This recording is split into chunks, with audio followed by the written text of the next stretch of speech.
Good morning students. Today we are going to discuss about chapter 6 of geography, natural vegetation and wildlife. So in this chapter we will discuss about so many types vegetation, natural vegetation and the wildlife. So now let's start our chapter. Salima was excited about the summer camp she was attending. कि सलीमा, यहाँ पर एक छोटी सी story होती है, chapter को समझने के लिए दी हुई होती है। तो यहाँ पर सलीमा जो होती है बहुत ज़्यादा एक्साइटेड होती है क्योंकि उसकी जो समर कैंप होता है उसकी वजह से वो बहुत ज़्यादा एक्साइटेड होती है। She had gone to visit Manali in Himachal Pradesh along with her classmate. She record how surprise she was to see the change in the landform and natural vegetation. उसे याद था कि बस जैसे जैसे मतलब चढ़ाई पर जा रही थी तो जो लैंडफॉर्म्स होती है और जो नेचुरल वेजिटेशन होती है उसके बदलते हुए रूप को देखकर वो हैरान हो रही थी। Higher and higher the deep jungles of the foothills comprising sal and teak slowly disappear. जो डीप जंगल्स, फुट हिल्स के जो डीप जंगल्स थे उनमें शोल और टीक के पेड़ जो थे वो धीरे धीरे गायब हो रहे थे। कि हम किसी बस या ट्रेन के अंदर ट्रैवल करते हैं तो हम बाहर की साइड देखते हैं कि पेड़ जो होते हैं वो घूमते हुए दिखाई देते हैं और जैसे जैसे जो व्हीकल होता है दूर जाता है तो वो गायब हो जाते हैं। तो इस तरह से वो भी उसने भी नोटिस किया था। She could see tall trees with thin pointed leaves and cone shape canopies on the mountain slope. और उसने क्या देखा, उसने देखा कि जो सांगवान के घने घने वन थे वो धीरे धीरे गायब हो रहे थे और पर्वतों की जो स्लोप होती है उस पर पतली नुकीली पत्तियों के जो कॉर्निफॉर्म्स होते हैं, तंबू के आकार के वृक्ष जो थे वो भी फैले हुए लंबे वृक्ष दिखने लगे, फैले हुए दिखते थे। She learn that those were coniferous trees.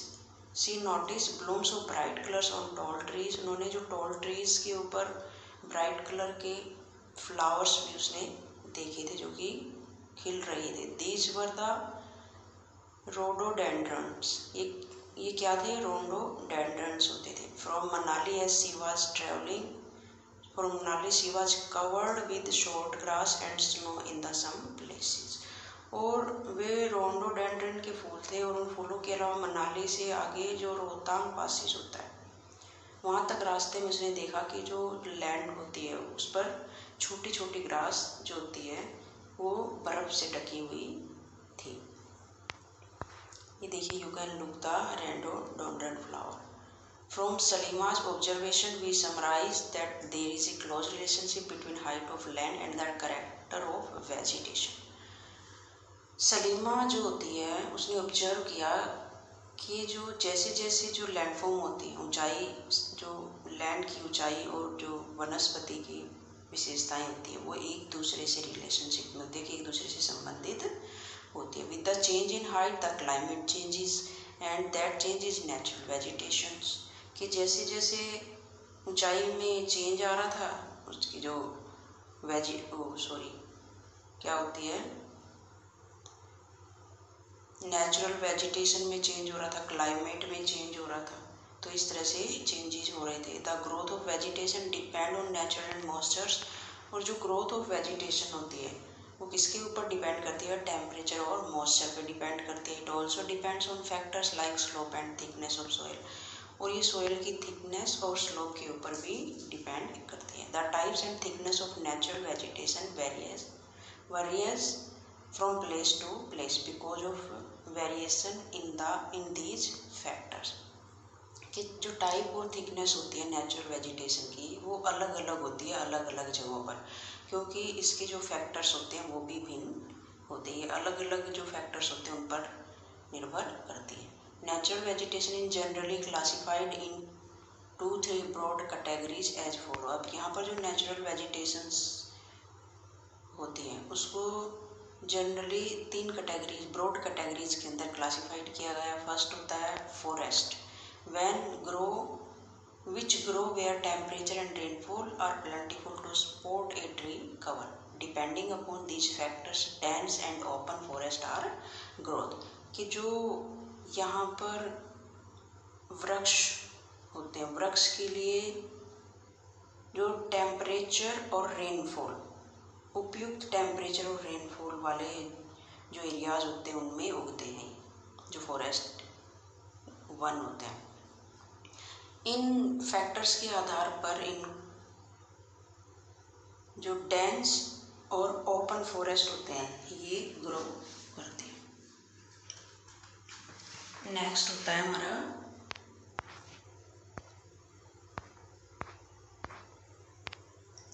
Second point होता है grassland which grow in the region of moderate rain, कि जो ग्रासलैंड होते हैं जो मॉडरेट रेन वाले क्षेत्रों में ग्रो करते हैं। थर्ड होता है shrubs, thorny shrubs and scrubs grow in the dry regions, कि जो श्रब्स होते हैं वो थ्रोनी श्रब्स और जो श्रब्स केवल कहाँ पर पैदा होते हैं, ये सिर्फ ड्राई रीजन के अंदर में ग्रो करते हैं। Salima was sharing her experience of Himalayan trip with her father. Her father visited various places in the world. She told Salima about his observation of the variety of vegetation in different parts of different continents. Salima जो होती है जब हिमालय की यात्रा करती है तो वो अपना जो एक्सपीरियंस होता है अपने पिता को बता रही थी। उसके पिता भी वर्ल्ड के डिफरेंट जगहों पर जा चुके थे। उन्होंने सलीमा को अलग अलग जो महाद्वीप थे उनके विभिन्न भागों में पाई जाने वाली जो नेचुरल वेजिटेशन होती है उसके बारे में बताया।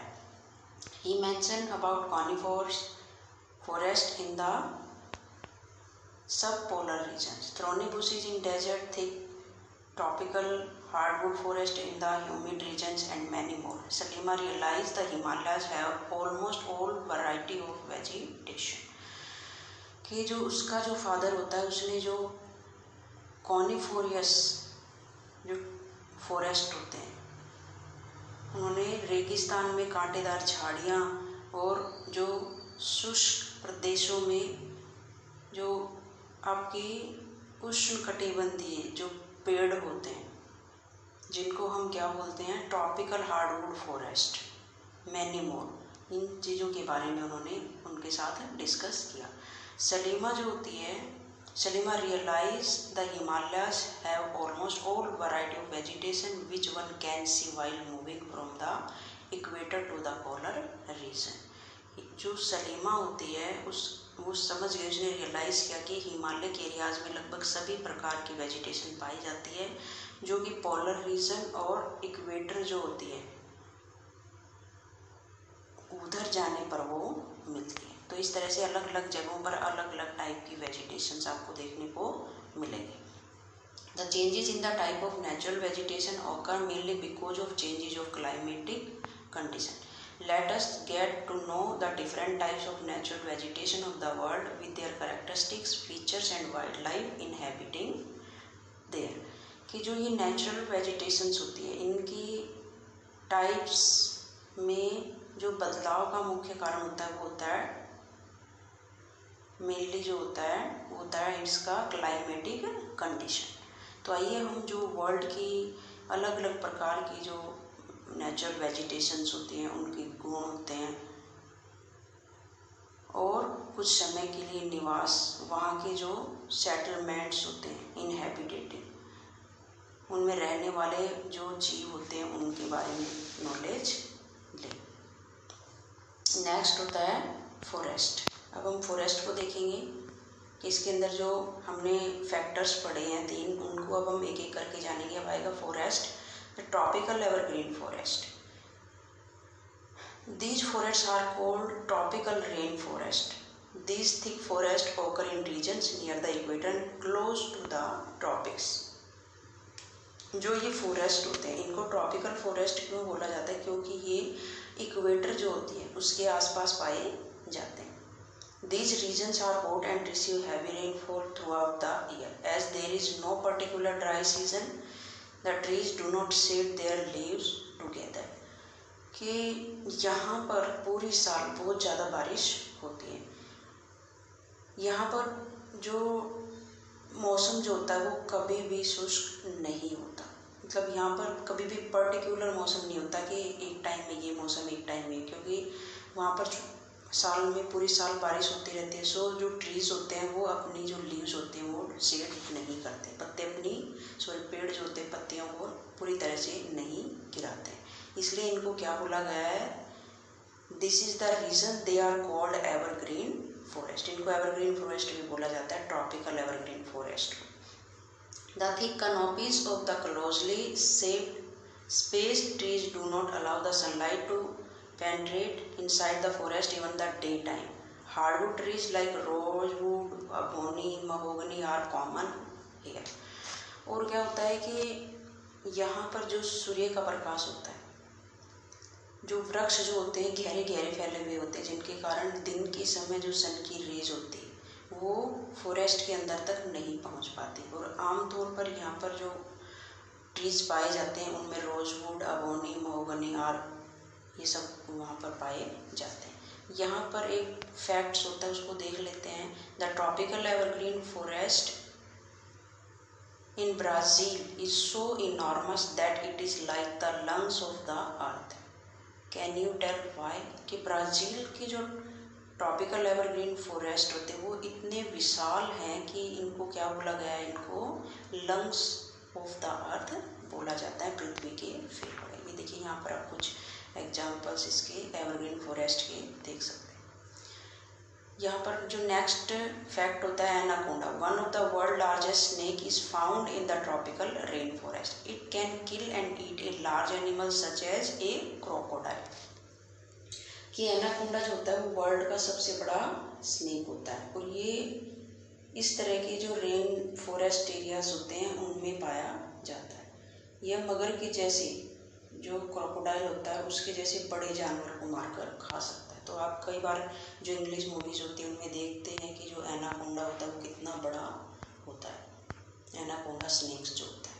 नेक्स्ट होता है हमारा फॉरेस्ट के अंदर, पहला हमारा एवरग्रीन फॉरेस्ट, सेकंड होता है tropical deciduous forest. Tropical deciduous are the monsoon forest found in large part of India, northern Australia and central America. कि ये जो फॉरेस्ट होते हैं इनको मॉनसूनी फॉरेस्ट भी बोला जाता है और ये इनके जो कुछ पार्ट्स इंडिया के अंदर होते हैं, नॉर्दर्न ऑस्ट्रेलिया के अंदर और सेंट्रल अमेरिका के अंदर पाए जाते हैं। These regions experience seasonal change. Trees shed their leaves in the dry season to conserve water. कि इनके इन क्षेत्रों में जो मॉनसूनी चेंजेस होते हैं वो होते रहते हैं। ये जल को जो वाटर होता है उसको कंजर्व करने के लिए शुष्क मौसम में और जो ड्राई सीजन होता है उसमें ये अपने जो लीव्स होते हैं उनको झाड़ देते हैं। The hardwood trees found in these forest are sal, teak, neem and shisham. तो ये जो ट्रीज होते हैं ये यहाँ पर पाए जाते हैं। Hardwood trees are extremely useful for making furniture. Hardwood trees से क्या बनाया जाता है, फर्नीचर बनाया जाता है। फर्नीचर बनाने के लिए वो यूजफुल होती है। Transport and constructional material. अब यहाँ पर जो एनिमल्स पाए जाते हैं कौन कौन से होते हैं, tiger, lions, elephants, langurs and monkey are commonly animal of these regions. यहाँ पर फैक्ट है उसको देख लेते हैं कि यहाँ पर जो फैक्ट्स होता है वो क्या होता है। ये देखिए, where in India do tropical evergreen and tropical deciduous forest occur. जो भारत में शीतोष्ण मतलब ट्रॉपिकल एवरग्रीन और ट्रॉपिकल डेसिडुअस फॉरेस्ट जो होते हैं वो कहाँ पाए जाते हैं, उन राज्यों के नाम बताओ। Which types of forest dominate most part of India. तो क्वेश्चंस होते हैं, पहले मैं चैप्टर डिस्कस करवा दूँ उसके बाद मैं आपको क्वेश्चंस के बारे में लिखवा दूँ। ये आपके ट्रॉपिकल डेसिडुअस फॉरेस्ट होते हैं। ये टाइगर की पिक्चर्स होते हैं जो एनिमल यहाँ पर पाए जाते हैं। ये गोल्डन लंगूर होता है। ओके स्टूडेंट्स, चलिए अब हम नेक्स्ट देखते हैं द टेम्परेट एवरग्रीन फॉरेस्ट। अब हमने जो एवरग्रीन फॉरेस्ट पढ़ा, दूसरा डेसिडुअस फॉरेस्ट पढ़ा, थर्ड होता है temperate evergreen forest. The temperate evergreen forest are located in the mid latitudinal coastal region. They are commonly found along the eastern margin of the continent. In southeast USA, South China, and in southeast Brazil, they comprise both hard and softwood trees like oak, pine, eucalyptus etcetera. कि ये जो forest होते हैं ये आपके mid latitude coastal region के अंदर पाए जाते हैं, उसके आसपास होते हैं, वहाँ पर होते हैं। यहाँ पर ये कॉमनली जो कॉन्टिनेंट्स होते हैं उनके पूर्वी किनारों पर पाए जाते हैं, ईस्टर्न मार्जिन जो होते हैं उन पर पाए जाते हैं, जैसे कि आपकी south east USA, south China और साउथ ईस्ट ब्राज़ील। तो ये होते हैं। और यहाँ पर यूकलिप्टस, पाइन, ओक, इस तरह की जो वुड ट्रीज होती है, बोथ ट्रीज यहाँ पर पाई जाती है, हार्ड भी और सॉफ्ट भी। ये देखिए, you can look the temperate evergreen forest, the example of temperate evergreen forest. Next होता है टेम्परेट डेसिडुअस फॉरेस्ट। अब टेम्परेट डेसिडुअस फॉरेस्ट जो होता है उसको देख लेते हैं। As we grow toward higher latitude there are more temperate deciduous forest. These are found in the northeastern part of USA.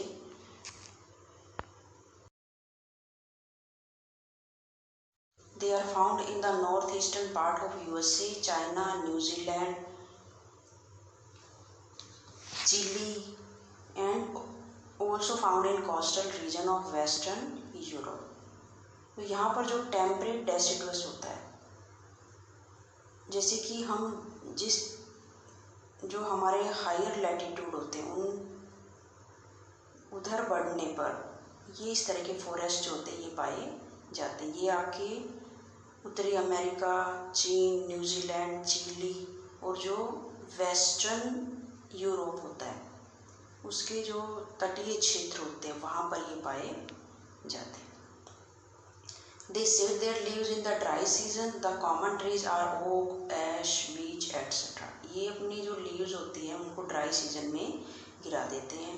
यहाँ पर जो कॉमनली ट्रीज पाए जाते हैं ओक, एश, बीच एटसेट्रा। और जो यहाँ पर एनिमल्स पाए जाते हैं वो होते हैं deer, fox, wolves are animal commonly found. Birds जो होते हैं उनमें यहाँ पर जो बर्ड्स पाए जाते हैं उसमें pheasant, monal are also founded here. तो इस तरह के पक्षी यहाँ पर पाए जाते हैं। बर्ड्स जो होते हैं ये देखिए आप यहाँ पर जो फिगर 6.9 के अंदर जो फिजेंट बर्ड्स होता है उसको आप देख सकते हैं। यहाँ पर मोनाल का एक पिक्चर बनी हुई होती है, उसको भी आप मोनाल बर्ड्स होता है फिगर 6.10 के अंदर देख सकते हैं।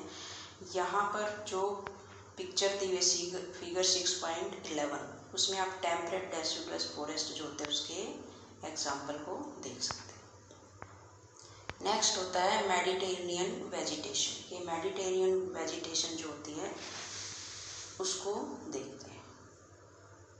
You have learn that most of the east and north east margin of the continent are covered by temperate evergreen and deciduous trees. आप जान चुके हैं कि जो कॉन्टिनेंट के पूर्वी और नॉर्थ ईस्ट किनारों के मोस्टली पार्ट के अंदर ये जो डेसिडुअस फॉरेस्ट होते हैं, एवरग्रीन और डेसिडुअस फॉरेस्ट होते हैं,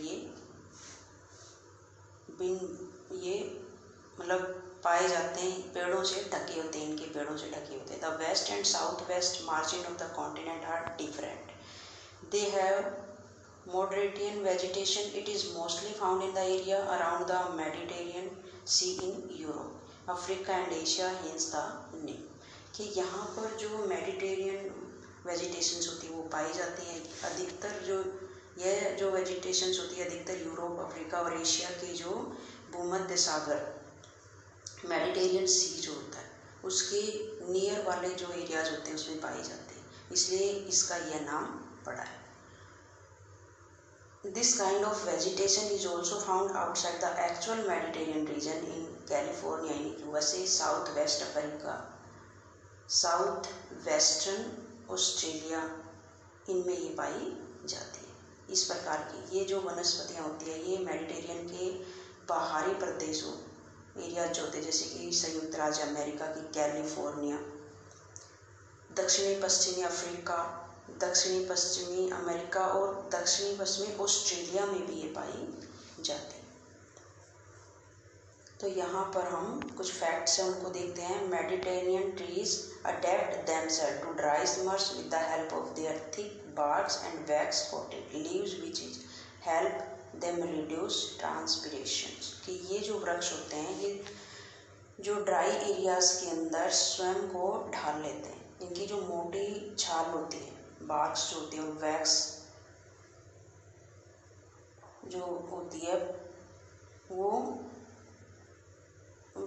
वैक्स कोटेड लीव जो होती है वो किसमें हेल्प करती है? रिड्यूस ट्रांसपीरेशन के अंदर इसको हेल्प करती है। मेडिटेरेनियन रीजन आर नोन और ostrich of the world. Mediterranean reason जो होता है वो किसके उससे जाना जाता है? उसको ऑस्ट्रिच ऑफ द वर्ल्ड भी कहा जाता है। देयर फ्रूट कल्टिवेशन के जो फल होते हैं, फलों की कृषि के कारण इसको ऑस्ट्रिच ऑफ द वर्ल्ड बोला जाता है। मेडिटेरियन जो एरियाज होते हैं उनको। अब हम देखते हैं South America and south west Australia. These regions are marked for hot dry summers and mild rainy winters. Citrus fruits such as orange, figs, olives and grapes are commonly cultivated here because people have removed the natural vegetation in order to cultivate what they want. There is not much wild life। कि इन areas के अंदर क्या होता है कि जो hot dry summers और mild rainy winters जो होती है वो ऋतुएं यहाँ पर सीजन्स होते हैं वो यहाँ पर पाए जाते हैं। इन एरियाज़ में आमतौर पर जो फ्रूट्स होते हैं वो संतरा, अंजीर, जैतून और अंगूर जैसे जो सीट्रस फ्रूट होते हैं वो पैदा किए जाते हैं, क्योंकि लोगों ने यहाँ पर अपनी इच्छा के अनुसार जो कृषि करने के लिए यहाँ की जो नेचुरल वेजिटेशन को हटा दिया है। यही यहाँ वन्य जीवन जो होता है वो कम होता है। There is not much wild life here. यहाँ पर लोग जो होते हैं वो कृषि करते हैं। नेक्स्ट होता है कॉनिफेरियस फॉरेस्ट। अब कॉनिफेरियस फॉरेस्ट को देखते हैं। In the higher latitude of northern hemisphere the spectacular coniferous forest are found. These are also called as taiga. इनको टैगा भी बोला जाता है। कि जैसे जैसे हम जो हायर लैटिट्यूड होते हैं उनकी तरफ जाते हैं तो यहाँ पर आपको कॉनिफेरियस जो होता है उस तरह की ट्रीज पाए जाते हैं जिन्हें टैगा भी बोला जाता है। These forest are also seen in the higher latitude. These are the trees which सलीमा found in Himalayas in abundance। कि इन वृक्षों को सलीमा ने हिमालय में देखा था, ये अधिक ऊंचाई पर भी पाए जाते हैं। They are tall softwood evergreen trees। यहाँ पर लंबे और सॉफ्टवुड जो ट्रीज होते हैं वो पाए जाते हैं। The wood of these trees are very useful to making pulp which is used for manufacturing paper and newsprints। Paper और न्यूज़ प्रिंट्स के अंदर इनका यूज किया जाता है। इस तरह के ट्रीज यहाँ पर पाए जाते हैं, उनका पल्प निकाल कर। Match boxes and packing boxes are also made from softwood. अब यहाँ पर जो फर्नीचर बनता है वो होता है chir pine are the important variety of trees in these forest. यहाँ पर जो फॉरेस्ट पाए जाते हैं उनकी वैरायटीज होती है चीर, देवदार, पाइन के पेड़ जो होते हैं, सीदार। तो इस तरह की जो यहाँ पर ट्रीज होती है वो पाई जाती है। यहाँ पर जो एनिमल्स पाए जाते होते हैं silver fox, mink, polar bear are commonly animals found here. Taiga means, यहाँ पर एक जो फैक्ट्स होता है उसको देख लेते हैं कि इन जो कॉनिफेरियस ट्रीज होते हैं इनको टैगा भी बोला जाता है। टैगा मीन्स प्योर और untouched in Russian language. Russian language में इनको अनटच बोला जाता है। यहाँ पर देखिए कॉनिफेरियस ट्रीज की एग्जाम्पल होता है, फिगर में दिखाया गया है, फिगर 6.13 में। और यहाँ जो कि कवर्ड होते हैं बर्फ से। अब फॉरेस्ट के बाद हमारे जो फैक्टर्स के अंदर सेकंड पॉइंट था वो था grassland. Tropical grassland these occur on either side of the equator and extend till the tropics. तो हम जो हमारी आगे का जो चैप्टर होता है उसको कवर कर रही है। जो ट्रॉपिकल ग्रासलैंड होता है these occur on either side of the equator and extend till the tropics. This vegetation grow in the areas of moderate to low amount of rainfall. कि ये जो फॉरेस्ट होते हैं ये इक्वेटर के किसी भी तरफ उग जाते हैं और इक्वेटर रेखा के दोनों ओर से इस तरह की जो ग्रास लैंड होती है वो पाई जाती है, वो फैली हुई होती है। ये वनस्पतियाँ जो होती है मॉडरेट वर्षा जो होती है, जहाँ पर रेन होती है वहाँ पर पैदा होती है। ये काफ़ी ऊंची होती है। The grass can grow very tall, about 3 to 4 metres in height. इसकी जो ऊंचाई होती है वो लगभग 3 से 4 मीटर की ऊंचाई तक ये बढ़ सकती है। Savanna grassland of Africa are of this types. जो अफ्रीका की सवाना ग्रासलैंड होते हैं वो इस तरह की टाइप होती है। Elephants, zebra, giraffes, deer, leopards are common in tropical grassland. जो एनिमल्स ग्रासलैंड में पाए जाते हैं उनमें कॉमनली एलिफेंट होता है, जेब्राज होते हैं, जिराफ, डियर, लियोपार्ड्स, तो इस तरह के एनिमल्स होते हैं ट्रॉपिकल ग्रासलैंड में पाए जाते हैं। तो यहाँ पर जो ग्रासलैंड होती है उसका भी एग्जाम्पल देख लीजिए। फिगर 6.14 जो होता है उसके अंदर दिखाया होता है इस तरह की होती है। अब नेक्स्ट हम चलते हैं टेम्परेट ग्रासलैंड की। जो टेम्परेट ग्रासलैंड होती है वो किस तरह से पाई जाती है। Temperate grassland these are found in the mid latitudinal zone and in interior part of continents. Usually grass here in short and nutritious. Wild buffaloes, bisons, antelopes are common in the temperate region. कि ये जो these are found in mid latitudinal zone. ये जो mid latitudinal zones होता है वहाँ पर पाई जाती है। In the interior part of the continent, और कॉन्टिनेंट का जो इंटीरियर पार्ट होता है, भीतरी भाग जो होता है वहाँ पर पाए जाते हैं। यहाँ की जो वेजिटेशन होते हैं आमतौर पर छोटी होती है, लेकिन कैसी होती है, न्यूट्रिशियस होती है। और यहाँ पर जो एनिमल्स पाए जाते हैं उनमें बाइसन्स होता है, बुफेलो, वाइल्ड बुफेलोज, एंटीलोप्स, ये इस रीजन के अंदर पाए जाने वाले एनिमल्स होते हैं। नेक्स्ट होता है thorny bushes. These are found in the dry desert like recent tropical desert are located on western margin of the continent. कि जो ड्राई डेजर्ट्स होते हैं उसके अंदर इस तरह की जो वेजिटेशन होती है ये पाई जाती है, थ्रोनी वेजिटेशन जो होती है।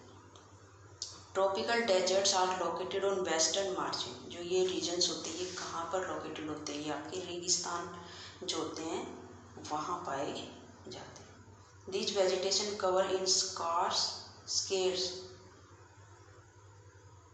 here because of scantily rain and scorching heat. Identify the desert region in the world map. Can you name the Great Desert of India? Name some of common animals of the desert which you have learned earlier. कि जो यहाँ पर तेज़ गर्मी होती है और बहुत कम वर्षा के कारण यहाँ इस तरह की वनस्पति जो होती है उसकी कमी रहती है, क्योंकि जो डेजर्ट एरियाज होते हैं उनके अंदर वेजिटेशन जो होती है बहुत कम पाई जाती है। दिए गए विश्व के मानचित्र के अंदर जो डेजर्ट एरियाज को आप चिन्ह करेंगे तो मैं आपको जो मैप करवाऊँगी उसमें आपको बताऊँगी। तो आप भारत के अंदर भी आप जो डेजर्ट होता है उसका नाम बताएंगे, और यहाँ पर रेगिस्तान के जो डेजर्ट के कुछ जानवरों के नाम बताएं जिन्हें आप पहले जान चुके हैं। तो यहाँ पर ये आपको करना है। अब यहाँ पर जो टाइप्स ऑफ ग्रास लैंड होती है उनको देख लेंगे। ग्रास लैंड जो होते हैं उनको किन किन नामों से जाना जाता है, किन किन एरियाज के अंदर। Grass land are known by different names in different region. Tropical grass land East Africa, savanna, Brazil. East Africa के अंदर इसको सवाना ग्रास लैंड बोला जाता है, ब्राज़ील के अंदर कैंपस, वेनेजुएला के अंदर इसको लानोस। अब टेम्परेट ग्रास लैंड जो होते हैं वो आपके किन नामों से जाने जाते हैं, किन कंट्रीज़ के अंदर। अर्जेंटीना में पैम्पास, नॉर्थ अमेरिका में प्रेरीज, साउथ अफ्रीका में वेल्ड, और यहाँ पर जो सेंट्रल एशिया होता है उसमें स्टेपी बोला जाता है, और ऑस्ट्रेलिया के अंदर इन टेम्परेट ग्रास लैंड को क्या बोला जाता है, डॉन बोला जाता है। If you reach the polar reason you will find the place extremely cold. The growth of natural vegetation is very limited here. कि जैसे जैसे आप जो आपके पोलर रीजन्स होते हैं उस तरफ जाते हैं तो वहाँ वह स्थान जो होता है बहुत अधिक ठंडा मिलेगा, और यहाँ की जो वेजिटेशन होती है वो भी लिमिट में होती है। ओनली मॉसिस, यहाँ पर जो lichen and very small shrubs are found here. जो वहाँ पर वेजिटेशन पाई जाती है, उनके नाम मॉसीज, लाइकेन और बहुत छोटे छोटे श्रब्स यहाँ पर पाए जाते हैं। It grows during the very short summer, this is called tundra type of vegetation. ये थोड़े समय के लिए होती है, जो आपकी जो समर सीजन्स होता है उसके दौरान ये ग्रो होती है। इसे टुंड्रा वेजिटेशन भी बोला जाता है, इसका नाम टुंड्रा वेजिटेशन होता है। This vegetation is found in the polar areas of Europe, Asia and north America. The animals have thick fur and thick skin to protect themselves from the cold climatic condition. Seal, walrus, musk oxen, Arctic owl, polar bear and snow fox are some of animals found here. तो इस तरह के animals होते हैं यहाँ पर पाए जाते हैं। ये देखिए आप यहाँ पर कुछ एनिमल्स की तस्वीरें जो होती है वो आप देख सकते हैं, वॉलरस, पोलर बियर, सालरस। Salima father showed her some photograph of thick forest. In some of photographs, Salima observed that people were cutting tree and clearing the forest. कुछ trees के अंदर सलीमा देखती है कि लोग जो होते हैं वो इन trees को काट रहे होते हैं, इन वनों को साफ कर रहे होते हैं। Her father explained that the local people wanted their land for agriculture and settlement. उसका जो father होता है वो उसको ये बताता है कि वहाँ के जो local लोग होते हैं वो कृषि और रहने के लिए इस तरह का काम कर रहे थे कि वो स्थान को साफ कर रहे हैं, इसलिए वो वनों को साफ कर रहे हैं। So they cleared up the forest. Salima started wondering if all forest are cleared then where will the wildlife go. Salima जो होती है वो हैरान होती है कि अगर इस तरह से लोग पेड़ों को साफ करते गए तो जो वाइल्ड लाइफ होती है वो कहाँ जाएगी। Will the forest take its original shape, origin if people go on cutting the trees like this, will there be enough oxygen, water vapor, timber, fruits, nuts available in future? कि क्या ये जो one होते हैं इनको पुनः वैसे ही बन पाएंगे? अगर लोग इसी प्रकार पेड़ों को काटते रहे तो फ्यूचर में पर्याप्त ऑक्सीजन, जलवाष्प, वाटर वेपर, टिम्बर, लकड़ी, फल, मेवे आदि हमें कहाँ से मिलेंगे? तो इस तरह की चीज़ें जो होती है वो सलीमा सोच रही है। Do you agree with Salima? Hold a discussion with your friend about the depletion of our diversified flora and fauna. Suggest some measures to conserve them. तो क्या आप सलीमा से सहमत है? अपने दोस्तों के साथ इस तरह की वनस्पति और प्राणी जगत जो होता है उसके बारे में, उसकी जो विभिन्नताएं होती है, विभिन्नताओं में जो कमी हो रखी है उन पर चर्चा करें। इसके लिए कुछ सुझाव भी दें। तो इस तरह से चैप्टर जो होता है वो हमारा ख़त्म हो जाता है।